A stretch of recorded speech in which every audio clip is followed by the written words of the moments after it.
Ito ang buro. Tara, lutuin natin. Wala nang kaarte-arte. Pinagsabay-sabay ko na.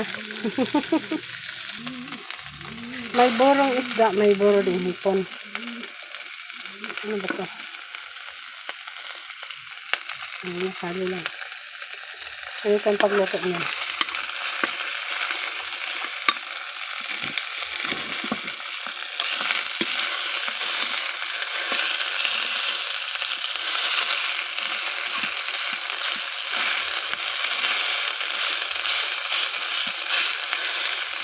Isda.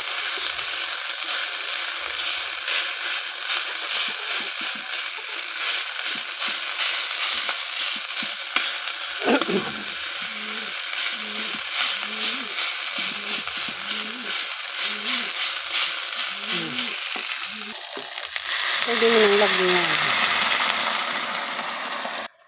Kunting bitchin. Ito na ang buro, guys. So, ngayon, pwede mo nang pangsawsaw sa okra. Yan, ang ulam namin ngayon.